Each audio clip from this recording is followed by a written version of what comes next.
Vamos começar. Senhor, Tu és bem-vindo neste lugar, Pai. Nós Te damos as boas-vindas, Senhor. Abre o nosso entendimento, ilumina a nossa mente. Faz-nos compreender, Pai, com ainda mais profundidade e praticidade aquilo que o apóstolo Paulo escreveu para aquela igreja na Galácia, Senhor. Nós cremos, Pai, que a Tua palavra, ela é autoritativa, ou seja, ela tem autoridade sobre nós, Pai. Por isso, nessa noite, mais uma vez, nós nos submetemos a ela, Senhor. Submetemos a Tua palavra para que a Tua palavra lance luz em nós. Para que a Tua palavra lance luz em nós, Senhor. Para que com isso a gente seja completamente transformado por ela e pelo agir do Teu Espírito Santo. É isso que nós Te pedimos em nome de Jesus. Amém. Amém, gente. Abre aí sua Bíblia, então. Gálatas 6.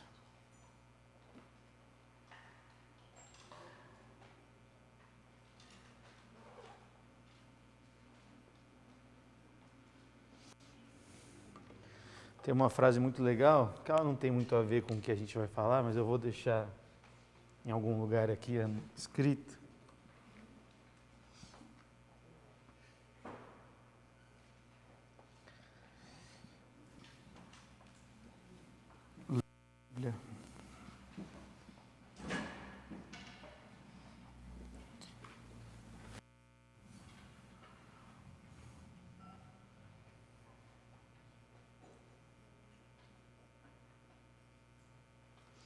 É como ouvir um sermão contra mim mesmo.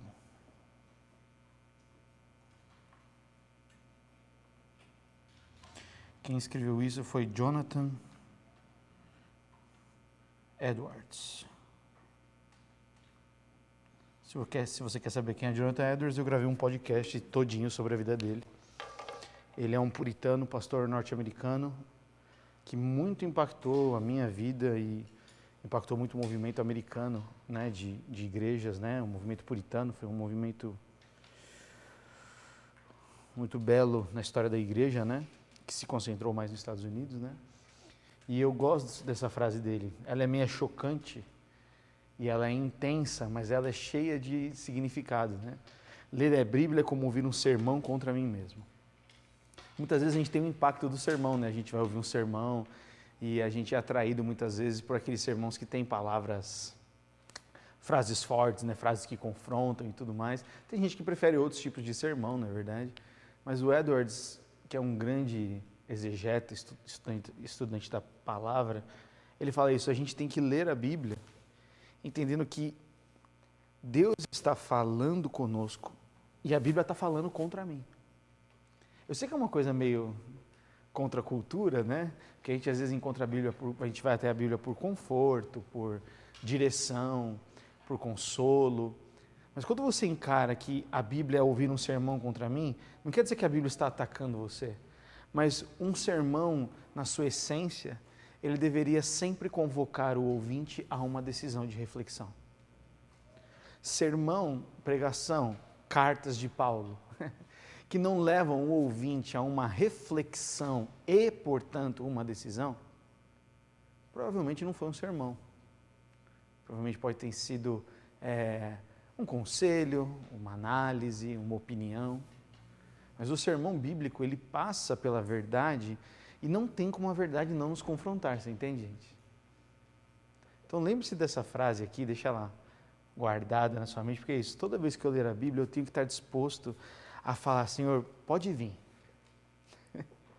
pode vir, me confronta, traz luz, purifica-me, que a palavra tem esse poder, a palavra tem esse poder de purificar, a palavra tem o poder de convencer, a palavra tem o poder de dividir o que é alma e o que é espírito, né? O que é desejo humano e o que é espírito. A Bíblia, ela tem o poder de destruir sofismas, que são pensamentos e conceitos que muitas vezes eles não têm raiz, sabe? São só nuvens passageiras, são ideias passageiras. Só que quando menos a gente conhece da Bíblia, mais a gente desvaloriza ela e menos a gente recorre a ela para esse tipo de confronto. Porque a gente espera alguém dizer para nós que nós devemos ler, ou a gente espera que a gente se aproxima da Bíblia buscando uma resposta, né? A gente tem uma pergunta para Deus, e aí como a gente não está acostumado a ouvir a voz de Deus, ou o silêncio nos incomoda, a gente tenta fazer uma roleta russa na Bíblia para ver se a gente encontra, né?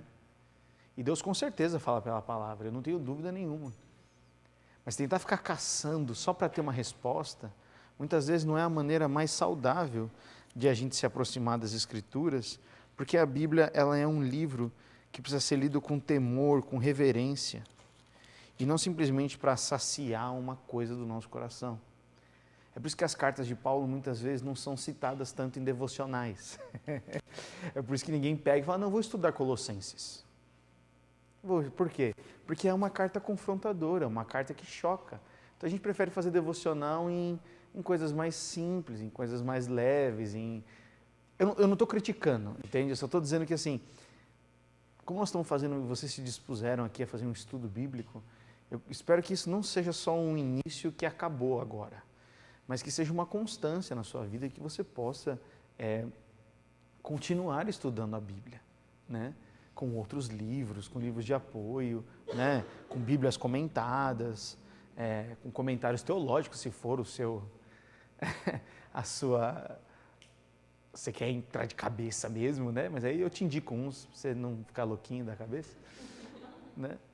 Mas tem muitos escritores, tem N comentários bíblicos maravilhosos, né? Comentários de livros bíblicos, mas essa é a premissa desses caras. Todo cara que escreveu um comentário, toda mulher que fez uma análise de um texto, ela teve que deixar a Bíblia ler ela. Teve que deixar a Bíblia ler ele primeiro, né? E aqui então é isso que a conclusão do apóstolo Paulo agora, em Gálatas 6, ele termina, então ontem nós vimos a questão do fruto do Espírito, Paulo fala muito sobre a liberdade, eu lembrei aqui, deixei aqui anotado duas frases que nós falamos ontem, né? Essa nós escrevemos, essa aqui eu só citei. A liberdade se manifesta no amor. Paulo ele fala muito isso. Como é que a liberdade cristã se manifesta? Ela não se manifesta na libertinagem, né? Ou seja, atendendo a todos os meus desejos. Tudo que eu quero, não me neguei nada, né? Como Salomão fala, né? Em Eclesiastes, ele fala, eu não neguei nada que os meus olhos quiseram. Mas isso não quer dizer que foi algo bom. Salomão termina muito mal e termina com concubinas, um monte de mulher, e os filhos dele simplesmente depois do reino se dividem. E o reino de Israel é dividido entre Israel e Judá, exatamente porque um homem não negou nada que os seus olhos desejaram. Homem ou mulher, tá? Pensa em ser humano aqui. Então, quando nós estamos falando da liberdade, o apóstolo Paulo ele deixa isso claro e fala, a liberdade ela se manifesta no amor. Então essa liberdade ela se manifesta pela fé, então eu tenho fé em Cristo, por isso eu sou livre. Sem a fé em Cristo eu não posso ser livre, porque eu fico escravo da lei, certo? E o amor ele é derramado por quem? Derramado pelo Espírito Santo. Então este amor ele não é um sentimento humano. Eu amo a minha mãe. Eu amo o meu pai. Ele é mais complexo no sentido de que ele é pleno. A palavra amor, que é definida no Novo Testamento e utilizada no que se refere às relações com o Espírito e à manifestação dele, é ágape. Ágape é o amor sem esperar nada em troca. É o amor que entrega. Você tem um amor filéu, você tem um amor eros, que é a paixão. Você tem um amor filéus, que é a mesma palavra grega que é traduzida por amor na nossa Bíblia, no português. O filéus fala de um amor entre irmãos, de um amor relacional, um amor familiar, se a gente pode até assim dizer. E então nós temos o amor ágape. O amor ágape tanto amou o mundo. João 3,16, entende? É um amor pleno, completo, que se entregou sem nada esperar em troca. Então, quando Paulo fala de amor, quando fala de amar ao próximo, ele está falando de amor ágape. Ele não está falando de amor de troca, ele não está falando de amor de compensação, ele está falando de amor ágape. Por isso que esse amor ele tem que ser derramado pelo Espírito Santo. Se eu vivo na liberdade e o meu amor, ele é condicional, então eu amo quem é meu amigo, eu não amo meu inimigo. Eu amo aquele que está próximo de mim. Então eu ainda não estou aperfeiçoado no amor. Que o aperfeiçoamento no amor, que é também o que a Bíblia diz, lá nas cartas de João, só pode existir pelo Espírito Santo. E a outra coisa que nós falamos ontem foi isso, que o guia que dá limites à nossa liberdade é o amor. Porque tá bom, eu sou livre agora aqui, o que eu faço da minha vida? Eu pauto pelo amor. O amor ao próximo e o amor a Deus. Aquilo que eu vou fazer ofende ao meu próximo? Sim, então eu não faço. Porque eu sou livre até que o meu irmão se sinta amado. Se a atitude que eu tive com o Rick fez com que ele não se sentisse amado, eu passei da minha liberdade. Eu peço perdão, volto e entendo como é que eu posso amá-lo e exercer a minha liberdade. Mas a minha liberdade não pode ser maior do que o amor que eu tenho pelo Rick. A minha liberdade não pode ser maior do que o amor que eu tenho pela Maíra. A minha liberdade ela não pode cruzar extremos simplesmente porque eu sou livre. Por isso que aí o amor, que amor? Ágape. O amor ágape, você entende que ele não espera nada em troca, mas ele também é respeitoso. Eis que estou à porta e bato. Não é um amor que avassalador, né, que destrói, é um trator que destrói as pessoas, não é esse tipo de amor. É um amor respeitoso, e ele também é dado pelo Espírito Santo. Então, em ambas, tanto na manifestação da liberdade, quanto no guia de como eu vivo a minha liberdade, tem que ser conduzidas pelo Espírito Santo. Por isso que para mim, Gustavo, pessoalmente, a maior manifestação da graça é o Espírito Santo. Não que é igual, né? Mas a maior manifestação da graça é o Espírito Santo. Porque pensa, toda a nossa vida que nós vamos viver agora, nós vamos viver na graça, certo? Nós vivemos não mais debaixo da lei, vivemos na liberdade. A liberdade veio por conta da salvação. A salvação é graça.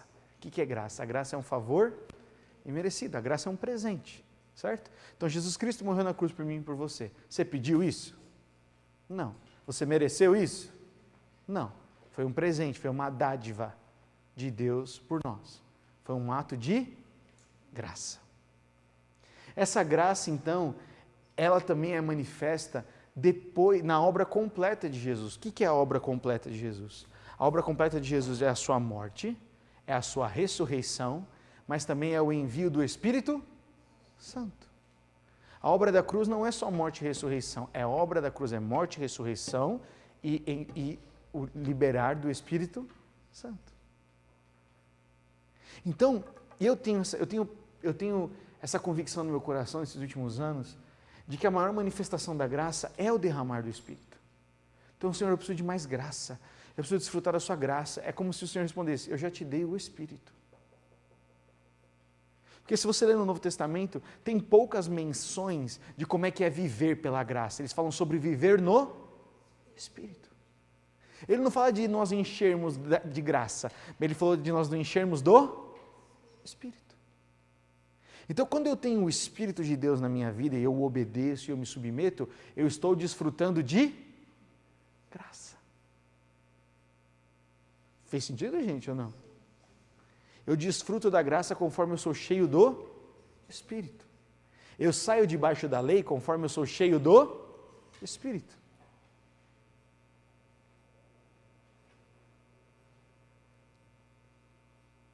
Por isso que o Espírito Santo ele é um fator chave para a nova aliança e para o Novo Testamento, porque agora não há mais a lei, mas todas as interações com Deus e com o meu próximo são baseadas no Espírito. E é isso que agora Paulo vai começar a falar. Por que eu faço essa introdução? Vocês entenderam? A gente precisa conectar alguns pontos para quando a gente lê o texto, ele tem um pouco mais de facilidade de compreensão. Gálatas 6, versículo 1. Irmãos, se alguém for vencido por algum pecado, vocês que são guiados pelo Espírito, devem com mansidão ajudá-lo a voltar ao caminho certo. E cada um cuide para não ser tentado. Ajudem a levar os fardos uns dos outros e obedeçam desse modo à lei de Cristo. Se vocês se consideram importantes demais para ajudar os outros, estão apenas enganando a si mesmos. Faz sentido isso aqui? Beleza, sou livre. Beleza, eu tenho a graça. Agora, ele começa a dar uma praticidade na vida do Espírito. Ele acabou de falar do fruto do Espírito, e o fruto do Espírito ele é relacional, o fruto do Espírito vai se manifestar nos nossos relacionamentos. Mas agora ele está falando, se algum irmão for pego em pecado, o que os fariseus fariam? Cumprir a lei. Foi pego em adultério, o que faz? Apedreja. Não foi isso que aquela mulher pega em adultério, foram que os fariseus chamaram Jesus e pediram para fazer? O que acontece com o pecado na graça? O pecado já foi destruído. O poder do pecado já foi destruído. Mas e aquele que peca? O que ele faz?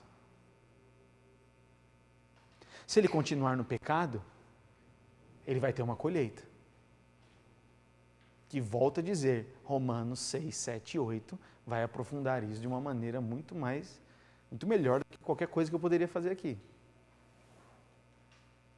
Mas ele está falando, se alguém no ambiente da comunhão for pego em pecado, nós que temos o Espírito, você percebe que ele diz isso? Vocês que são o quê? Guiados pelo Espírito. Devem com mansidão ajudá-lo a voltar ao caminho certo. Então a restauração do pecado na graça, ela parte por aqueles que são cheios do Espírito. Se eu não sou cheio do Espírito e quero ajudar alguém que caiu no pecado, estou no pecado, eu consigo ajudar essa pessoa? Não. Eu consigo no máximo compartilhar o pecado dela, posso dar uma palavra de encorajamento, mas eu não restauro ela, porque a restauração com mansidão vem mediante a vida no Espírito. Então acontece uma situação que você vê o seu amigo pecar, seu pai pecar, seu filho pecar, não importa. Acontece uma situação e aí você se enche de raiva, você fala, esse merecia uma condenação, esse merecia pagar pelo que, né? Esse é um tipo de educação e de formatação que nós aprendemos no mundo. É juízo, aqui se planta, aqui se colhe. Toda ação tem consequência, eu não estou dizendo que não tem. Só que o Espírito, ele olha diferente para as pessoas, porque a manifestação do Espírito nos relacionamentos é o amor. Então, Gustavo, quer dizer que eu não vou colocar uma punição, colocar em cima de alguém que faz algo de errado, que comete um pecado? Você não precisa punir, você pode mostrar a consequência. Punição é diferente de consequência. Punição é diferente de consequência. Ah, meu amigo, olha, você fez essa situação aqui, agora a sua situação tem uma consequência. A sua atitude tem uma consequência. Eu não posso livrar você da sua consequência. Eu lembro do meu pai me ensinando maturidade, vendo os erros que eu cometi, ele deixou a consequência acontecer. Mas ele estava comigo na consequência. Ele não me abandonou e falou, se ferrou. Mas ele estava comigo, está vendo? Ó, o seu ato tem uma consequência. Eu estou com você. Você precisa do quê? Você precisa de dinheiro para pagar isso? Você precisa ir lá conversar com aquela pessoa? Não, estou com você. Só que eu não vou te ausentar da sua consequência, porque se você tira a consequência de um ensino, de educação, você diz que as suas atitudes não têm consequência. E aí, de liberdade, vai para a libertinagem. Sempre tem alguém que vai limpar as coisas de erradas que eu fiz. Agora Paulo está falando, olha, quando alguém for pego em pecado, vocês não têm que ser rápidos para julgá-lo e condená-lo, mas vocês são guiados pelo Espírito com mansidão, e mansidão é uma característica de Cristo, né? Sede mansos e humildes como eu sou, Jesus falou, nós precisamos ajudá-lo a voltar ao caminho certo. Lembra que tem outro versículo na palavra que diz que Jesus diz que ele enviará o Espírito Santo que convencerá do quê? Vocês lembram? Pecado, da justiça e do juízo. Quem convence do pecado? O Espírito. Você vê que Paulo está em concordância com a palavra de Jesus aqui? Paulo está reforçando isso, ele fala, não sou eu que vou convencer o irmão, mas eu com mansidão, ou seja, eu não vou agredi-lo, mas eu vou com mansidão não quer dizer ser passividade, mas eu vou com mansidão, não com o espírito de querer convencê-lo, mas austero. O que é ser austero? Você é firme, você é claro. Isso que você está fazendo se chama pecado. Não vou passar um pano. Isso que está acontecendo se chama pecado. Mas eu não vou condená-lo. Eu vou com mansidão, através do Espírito Santo, que derrama amor na minha vida, restaurá-lo para o caminho. O objetivo tem que ser restaurá-lo ao caminho, e não só informá-lo do pecado. Porque, gente, qual que era a coisa que informava o homem do pecado mesmo? A lei. Vocês estão aqui, ó? A lei faz pouco tempo que a gente leu. A lei foi o tutor, a lei me fez compreender o pecado. Apontar o pecado da pessoa é viver na lei. Agora, dizer que ela está no pecado e mostrá-la como ela pode ser restaurada para o caminho certo, é o Espírito, é a graça, é Jesus. Por isso que nós, como igreja, muitas vezes, a gente não consegue ganhar pessoas para Cristo na nossa cultura hoje, porque muito dos que estão, dos mainstream, das pessoas que estão em TV e tudo mais, eles são condenatórios ao pecado do outro. Eu não estou passando a mão para o pecado, você entende? O pecado continua sendo pecado. Mas eu não vou jogar na internet o pecado do meu irmão, eu vou andar com ele, falar somente com ele. Se ele não se arrepender, eu trago uma testemunha, como Jesus disse para fazer. Todo tratar de pecado não existe em rede social. Todo tratar de pecado é feito dentro de uma comunidade de fé. Tem pecado aqui? Então é aqui. A gente resolve aqui. Por quê? Porque o objetivo é restauração. Eu estou fazendo esse adendo aqui porque senão a gente pensa que a gente começa a viver na liberdade, a gente se acha no Espírito e a gente começa então facilmente julgar as outras pessoas e condenar aquelas que não vivem como nós. Isso é farisaísmo. Isso é tentar viver pela lei. É a mesma coisa. Não, agora eu criei a lei do Espírito. A lei fake do Espírito. Então, como eu ando no Espírito e o Caio não anda, então ele que se dane e eu sou melhor do que ele. Eu estou fazendo a mesma coisa do que a lei fazia antes. Então, a gente viver no Espírito tem implicações profundas na nossa interação uns com os outros. É muito mais profundo do que simplesmente, eu vou orar para ter uma palavra profética. É lindo, o Espírito Santo pode entregar. Só que antes da palavra profética vir, tem que ter caráter. E caráter vem de uma vida do Espírito no íntimo. E se a gente tem uma vida do Espírito no íntimo, o que nós temos derramado no nosso coração é amor. Por isso que uma profecia, ela exorta, edifica e consola. Uma profecia nunca vem para dizer, eis que te digo, e fala do processo do pecado ou do futuro negativo. Porque a profecia no Novo Testamento ela é baseada no amor. Só que muitas pessoas não têm a vida íntima com o Espírito e acabam profetizando na carne. E quem profetiza na carne, destrói. Quem profetiza na carne, destrói completamente.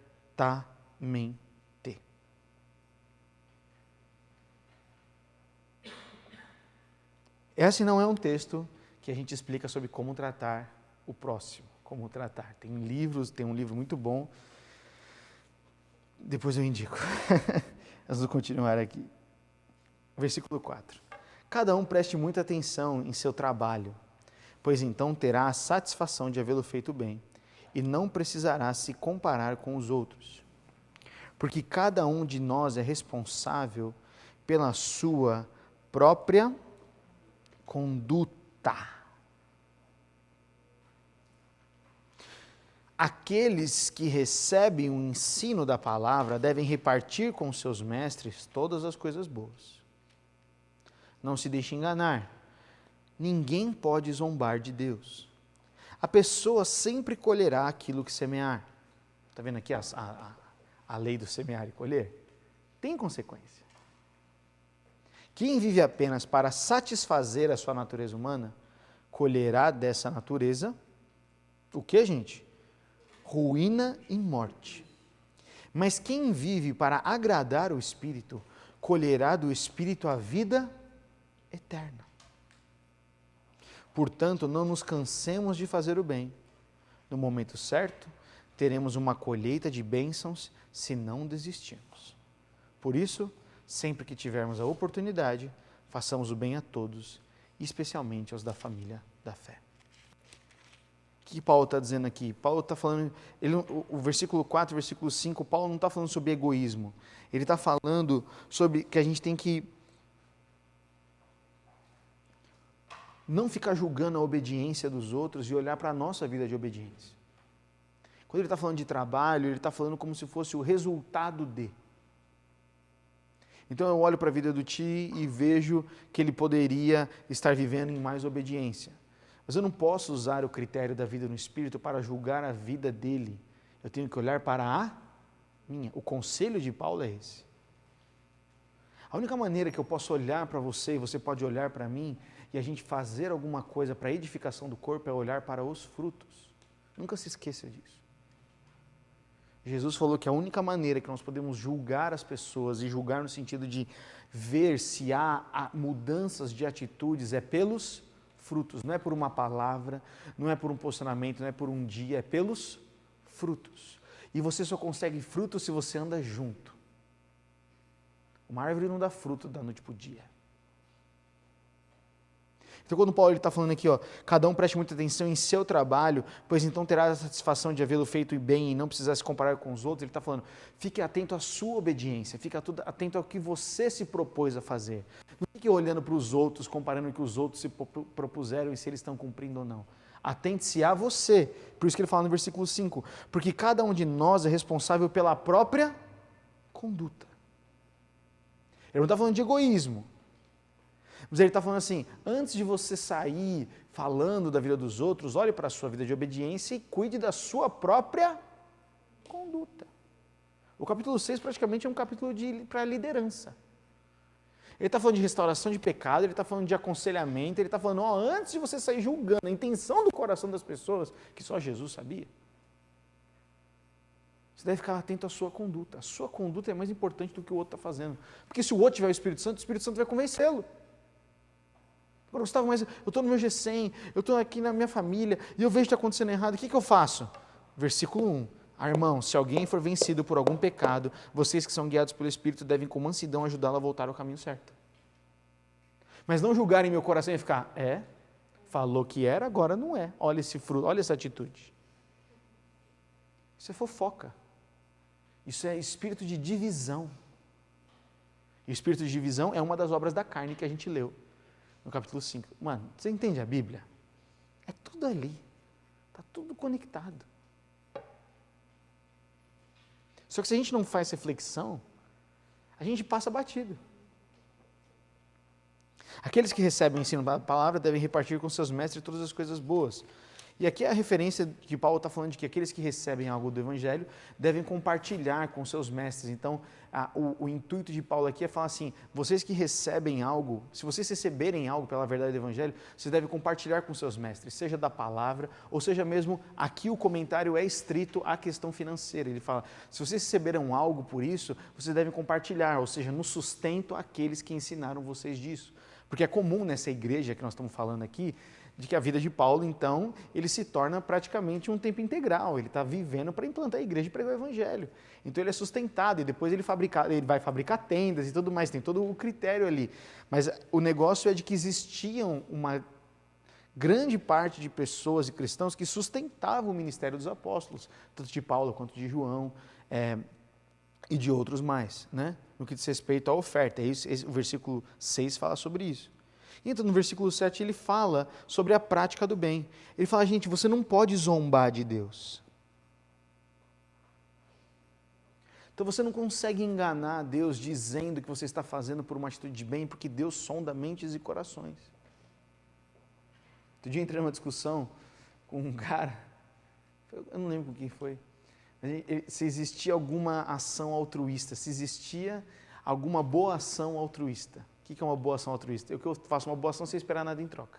Né? Acho que tem até um episódio, é verdade, a gente conversou por causa do episódio do Friends, que tinha um episódio da Phoebe lá, que ela queria doar alguma coisa, mas ela se sentiu bem depois e a gente viu isso e começou a conversar sobre isso. E qual que era a discussão? Se eu vejo alguém com sede, eu tenho essa água aqui, eu vou e dou essa água para a Karina, ela está com sede. Ela bebe essa água e eu me sinto feliz, porque eu poderia ajudar ela. Então algumas pessoas falam que essa atitude, na verdade eu não fiz porque você estava com sede, mas foi para eu me sentir bem porque eu te ajudei. Então, é complexo, é filosófico essa parada. Mas o que Paulo está tentando dizer no capítulo 7? De Deus você não pode zombar. De Deus você não pode falar, eu estou dando para você e o seu coração está querendo uma retribuição, como é que é? Fugiu a palavra agora. Um reconhecimento. Porque de Deus não se zomba. Na prática do bem, o Senhor sonda o nosso coração. Porque fala, o que a sua mão direita faz, a esquerda não precisa saber. Entendendo? É desse universo. Você não faz para ser reconhecido. Por isso que ele fala, a pessoa sempre vai colher daquilo que semear. Então ele pode ser a pessoa que doa dinheiro para todo mundo, mas se no coração dele ele sempre está esperando reconhecimento, o Senhor responde mediante o quê? Coração. Por isso que vocês lembram de Jesus, quando ele vê a viúva, a oferta daquela viúva pobre?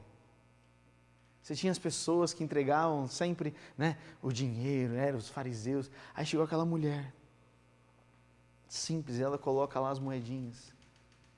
E aí Jesus chama os seus discípulos e fala, olha para aquela mulher. Porque ali ela entregou o coração dela.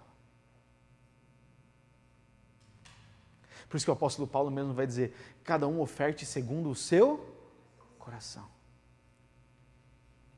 Ele está reforçando esse princípio aqui. A pessoa colhe aquilo que ela semeia, então não adianta ela entregar se o coração dela não está lá. É simplesmente por um ato, e o Senhor sonda os corações. Por isso que esse de Deus não se zomba. Quem vive apenas para satisfazer a sua natureza humana, aí você entende aqui a ganância. A natureza humana é o que, gente? Ganância, egoísmo.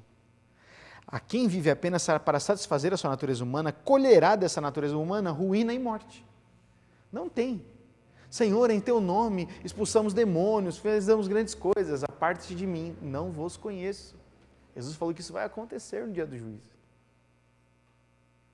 Por quê? Porque o derramar do Espírito, ele é dentro do coração. Ele é dentro do nosso coração.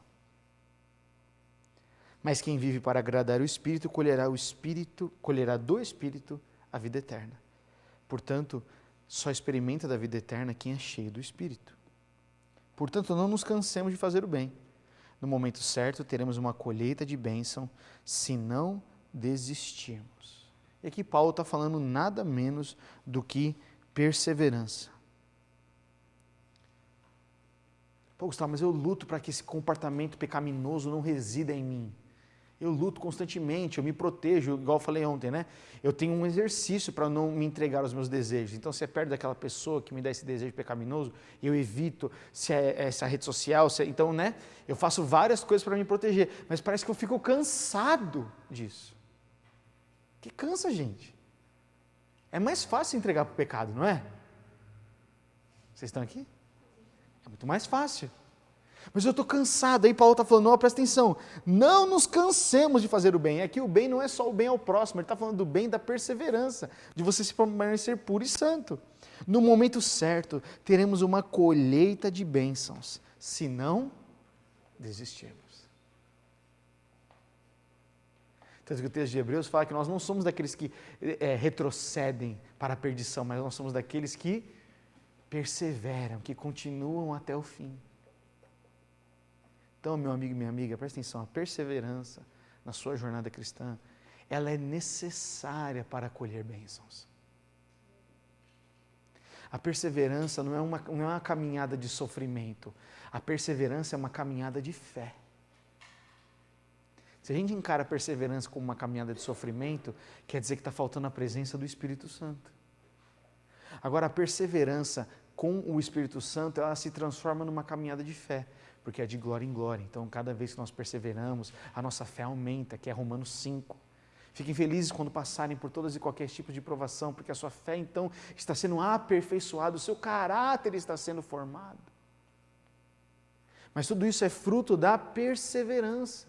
Só que a perseverança sem o Espírito é a linha, é a longa espera de Deus fazer alguma coisa. Faz sentido, gente? E então nós vamos para o bloco final de Paulo, que é muito interessante porque esse pós-fácil, vários comentaristas dizem que Paulo, a carta aos Gálatas, Paulo falava e ele tinha um escrivão. Esse escrivão ia escrevendo para ele as palavras, né? Porque eram cartas mesmo, né? E muitas dessas cartas não eram uma só, então eram várias replicadas para chegar até as igrejas vindo direto de Paulo. E aí então, no versículo 11, vários comentaristas dizem que literalmente ele tira a pena do escrivão e ele escreve. E aí ele escreve exatamente isso. Vejam com que letras grandes lhes escrevo de próprio punho essas palavras finais. E aí ele vai fazer um resumão da carta. Aqueles que procuram obrigá-los a se circuncidarem desejam causar boa impressão para outros, a fim de não serem perseguidos por ensinar que somente a cruz de Cristo pode salvar. Então presta atenção. Os judaizantes, que a gente falou lá no começo, eles estão querendo que vocês se circuncisem e sejam submissos à lei, porque eles estão pensando neles. Eles não estão pensando no bem de vocês. Eles estão pensando no bem deles.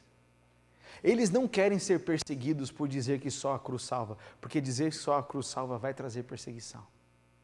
Porque Jesus falou, neste mundo tereis aflições, mas tem de bom ânimo, pois eu venci o mundo.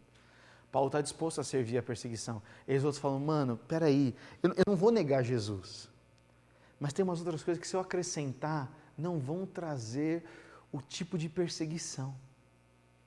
A gente vê se não é o que a gente faz. A vida da santidade, mas é difícil, eu vou ser perseguido pelos meus amigos, eu vou ser perseguido pela minha conduta, eu vou ser perseguido. Então o que eu faço? Eu acrescento uma coisinha que não é tão de Deus, eu sei, mas vai me dar menos trabalho nas interações. Vai me dar menos trabalho para as pessoas. Quanto menos saberem que eu sou cristão na faculdade, na escola, não sei o quê, vai me dar menos trabalho.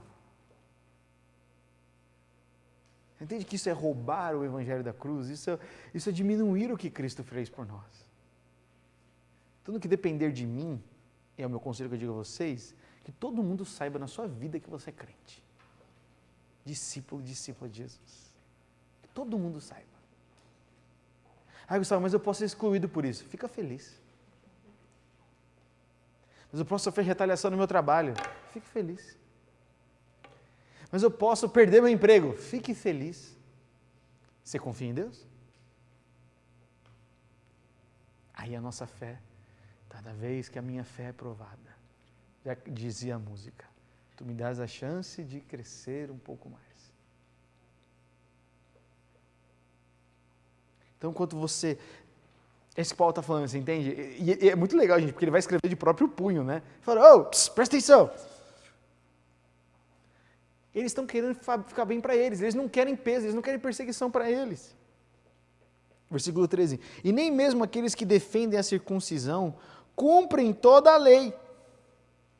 E os caras que estão pedindo para você fazer isso, eles não vivem. Eles só querem ficar bem. Lembra que foi o que a gente falou, acho que na terceira ou no quarto encontro? A submissão da lei gera dependência de outras pessoas. Acho que foi na sexta-feira que a gente falou isso. Gera uma dependência de outras pessoas. E essa dependência é destruidora, que é o que Paulo está dizendo aqui. Eles querem que vocês sejam circuncidados só para que eles se gloriem disso. Fomos até a Galácia, resolvemos um problema, todo mundo foi circuncidado. Yes. Mas para quê? Para nada. Não traz salvação. Quanto a mim, Paulo diz, que eu jamais me glorie em qualquer coisa, a não ser na cruz de nosso Senhor Jesus Cristo. Por causa dessa cruz, meu interesse neste mundo foi crucificado. E o interesse do mundo em mim também morreu. Isso aqui daria um bom banner. Entendeu assim? Por causa dessa cruz, o meu interesse neste mundo foi crucificado. E o interesse do mundo em mim também morreu. Ele não está falando só dos desejos dele, mas ele está falando que o mundo agora não vê mais desejo em Paulo. Porque ele está tão morto para o mundo que ele não faz nada.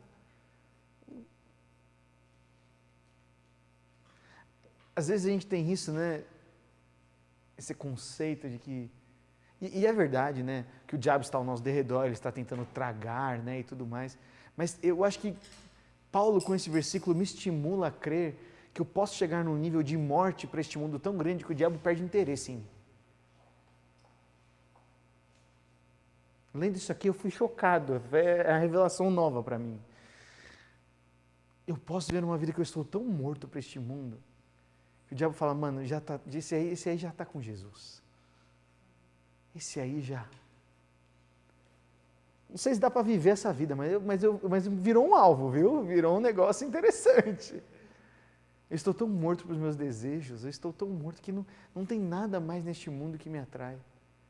E deixa eu falar uma coisa aqui importante. Se a gente considerar isso utópico, ou seja, impossível de acontecer, a nossa fé começa a fazer assim, ó. Se a gente começa a ler a Bíblia e pensar que a Bíblia é um livro impossível, a nossa fé começa a diminuir. Agora, isso para mim, não é que eu vou conseguir semana que vem, mas isso aqui se torna um alvo, você entende? É diferente de ser um alvo. Eu quero viver para que isso aconteça. Eu quero viver para que isso se torne uma realidade na minha vida. Ele continua dizendo, não importa se fomos circuncidados ou não, o que importa é que fomos transformados em nova criação. A marca externa não importa, o que importa é a nova criação. E a marca da nova criação é um novo coração. Capaz do que mesmo, gente? De obedecer. Sempre lembra disso. Novo nascimento. Novo nascimento, nascer de novo. Todas esses sinônimos aqui, regenerado, nova criatura. A marca disso é obediência.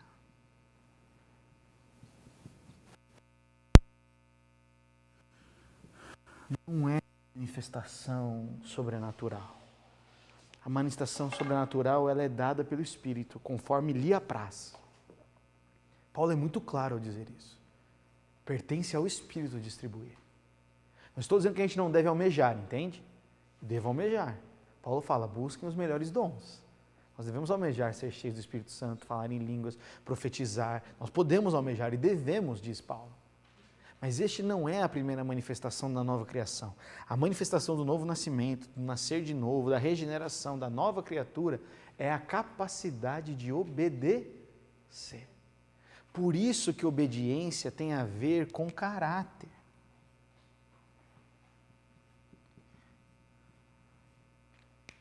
É aquilo que eu sou quando ninguém está vendo. Eu obedeço quando eu estou na ausência daqueles que eu admiro? Ou eu não obedeço? Isso é caráter. Faz sentido, gente? Porque senão a manifestação do Espírito fica uma coisa o cara é possuído, a menina é possuída e sai. Possui e sai. Isso aí são outras religiões. Isso é possessão demoníaca. O Espírito Santo ele não possui a gente. Ele faz de nós uma habitação, uma morada. Por isso que por ele ser em nós morada, ele nos leva a obedecer. E quando a gente começa a obedecer, o nosso caráter é transformado, então as nossas atitudes mudam. E aí, então a gente começa a viver em liberdade baseada no amor.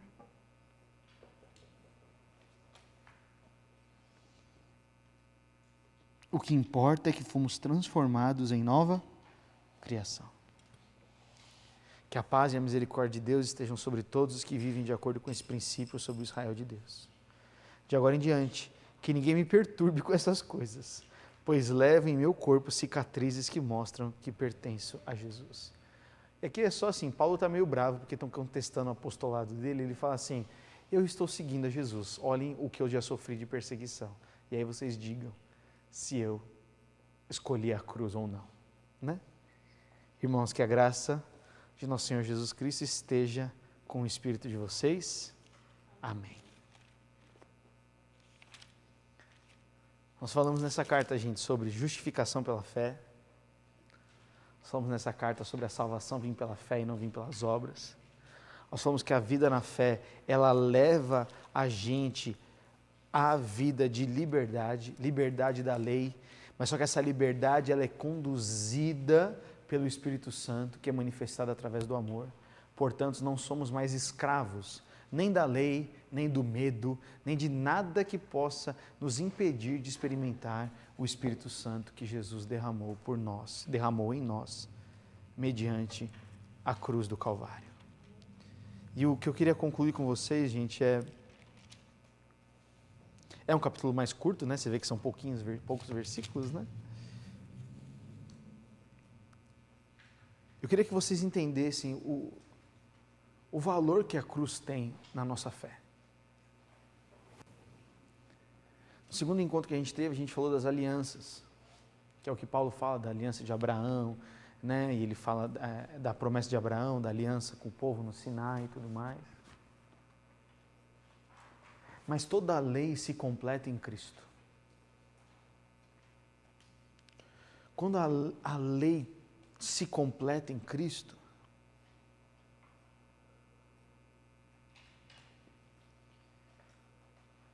a cruz se torna um fator de que quem desfruta e experimenta dela não pode viver debaixo mais das maneiras antigas. Por isso que aqueles que morreram com Cristo crucificaram a sua natureza carnal, diz a palavra. Por isso que se você morreu com Cristo, não é natural que você seja escravo dos seus desejos. E isso não é um instrumento para eu condenar você ou você me condenar, mas é de nós nos analisarmos e falarmos, Senhor, por que convivo com isso? Por que convivo com esses desejos? Por que convivo com esses pensamentos? A cruz, ela tem esse fator essencial, porque quando a gente olha, a gente lembra de quem nós poderíamos ser se não fosse pela salvação do nosso Senhor. Seria muito mais complicado. Por isso que a cruz, ela tem esse fator essencial. E para a gente concluir hoje, eu queria que você abrisse comigo Romanos 8.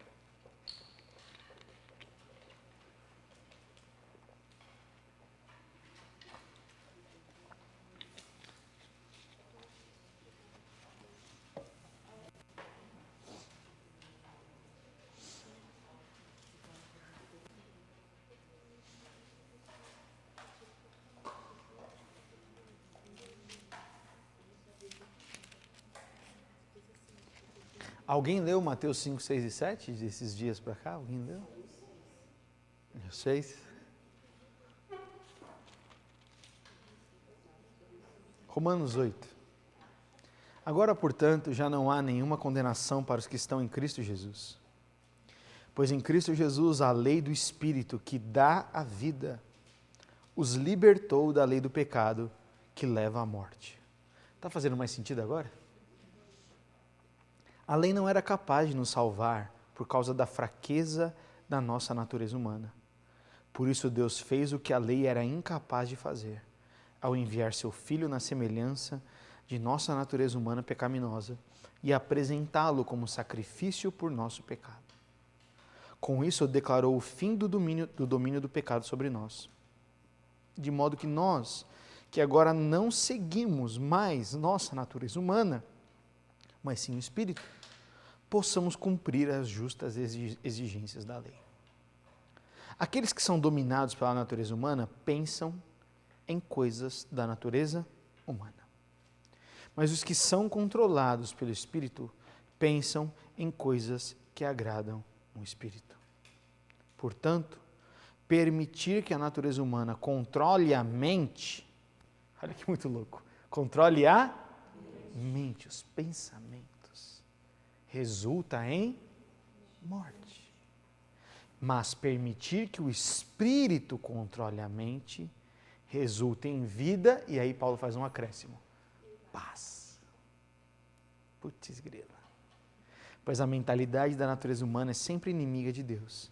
Nunca obedeceu às leis de Deus e nunca obedecerá. Por isso, aqueles que ainda estão sob o domínio da natureza humana não podem agradar a Deus. Vocês, porém, não são controlados pela natureza humana, mas pelo Espírito, se de fato o Espírito de Deus habita em vocês. E se alguém não tem o Espírito de Cristo, a ele não pertence. Uma vez que Cristo habita em vocês, embora o corpo morra por causa do pecado, o Espírito lhes dá a vida, porque vocês foram declarados justos diante de Deus. Ele está falando da vida eterna. E se o Espírito de Deus que ressuscitou Jesus dos mortos habita em vocês, o Deus que ressuscitou de Cristo Jesus dos mortos dará a vida ao seu corpo mortal por meio desse mesmo Espírito que habita em vocês. Portanto, irmãos, vocês não têm que fazer o que a sua natureza humana lhes pede, porque se viverem de acordo com as exigências dela, morrerão. Se, contudo, pelo poder do Espírito, pelo que, gente?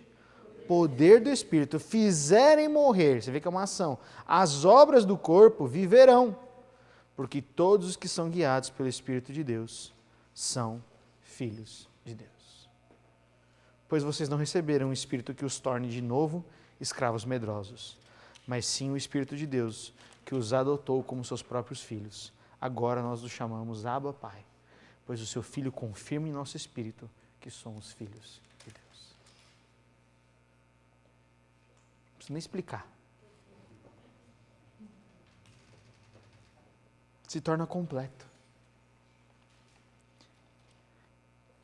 Mas eu creio que o processo da santificação é uma escolha diária e constante na nossa vida. Como eu falei no acampamento, existe a santificação definitiva, mas também existe a santificação progressiva, que são as nossas escolhas que nós fazemos. Por isso que o conselho de Paulo ele é muito direto nisso. Ele fala, vocês precisam fazer morrer as obras da carne, mas vocês só conseguem fazer se vocês estiverem no Espírito. Por isso que eu quero que você faça uma análise agora na sua vida aí, no que você recebeu, no que você tem almejado. Sabe, gente, a gente voltou do acampamento, de jovens e nós temos experimentado aqui na igreja muitas direções e moveres do Espírito Santo que têm sido preciosos. Coisas que eu realmente me alegro muito. E conforme a gente começa a fluir nessas coisas, o diabo ele pode alcançar vantagem sobre nós num ponto. É onde ele fala que a santidade não é necessária para realizar as coisas. Então eu conheço tão bem o Rick, que eu vejo que ele está num momento de oração e ele vai aqui num apelo, ou ele está no louvor adorando e eu chego do lado dele e falo, mano, Deus falou isso aqui comigo, mas Deus não falou nada. É só porque eu conheço o que ele está passando e como o momento está oportuno, eu vou e entrego uma parada. E o Rick fala, você Gustavo, falou direto comigo. Não foi de Deus. Eu não posso sair julgando as outras coisas, mas esse é um risco. Gustavo, mas por que você está... Nossa, você está jogando um balde de água fria agora. Não estou. Eu sempre aprendi na comunidade da graça de que o caráter é muito importante. Se eu estou convivendo com os meus desejos da carne, dando espaço para eles e ao mesmo tempo vivendo uma vida aparente, cristã e gospel, isso vai trazer morte. E se nós temos um mínimo de amor uns pelos outros, a gente devia parar de fazer isso, inclusive eu. Agora, a motivação do meu coração, se a motivação do meu coração, eu olho para o cristianismo e falo, cara, faz sentido. Aquilo que eu recebo eu entrego para os outros de graça. Aquilo que eu tenho eu posso lavar os pés das pessoas, porque é isso, eu que sou forte posso ajudar o que sou fraco. Como é que eu exerço tudo isso? Independência e humildade do Espírito Santo. Nunca no orgulho e na autonomia. Por isso que Jesus, quando ele fala no Sermão do Monte, ele lança uma contracultura muito forte. Eu vou ler só os primeiros do versículo capítulo 5, só para ver se eu estimulo vocês a lerem Mateus 5.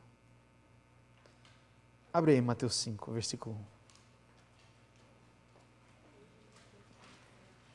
Lembra que Paulo, nesse momento, devia ser uma criança, se tivesse nascido. Eu creio que já tinha nascido, né?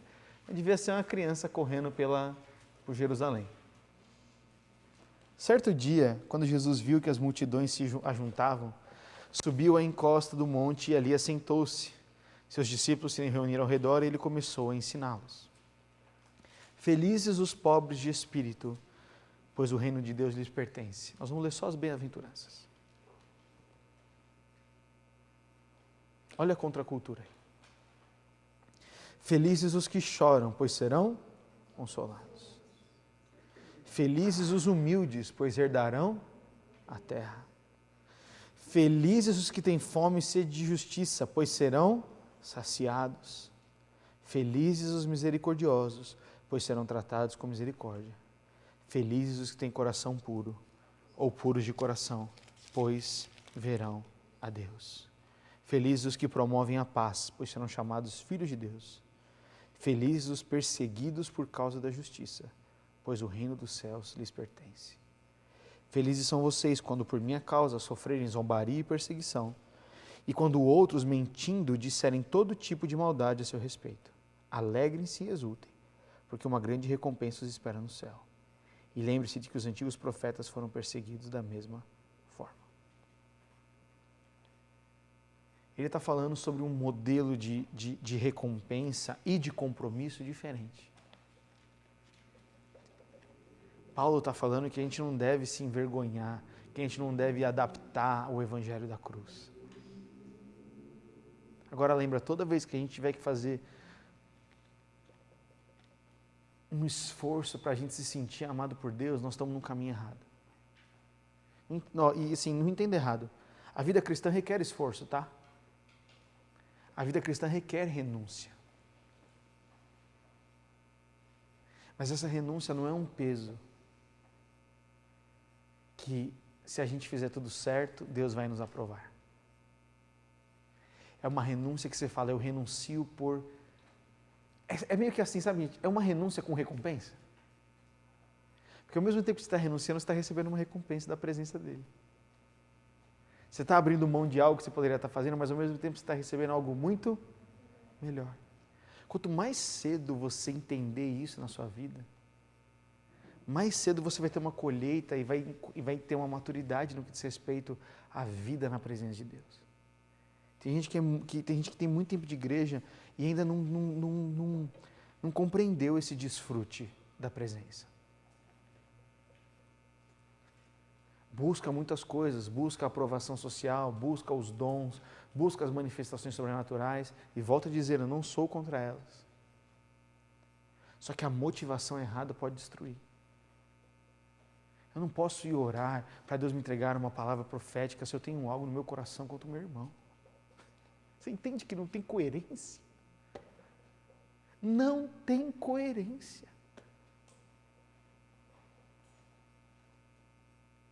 A gente podia ser uma igreja com muito mais poder e muito mais caráter.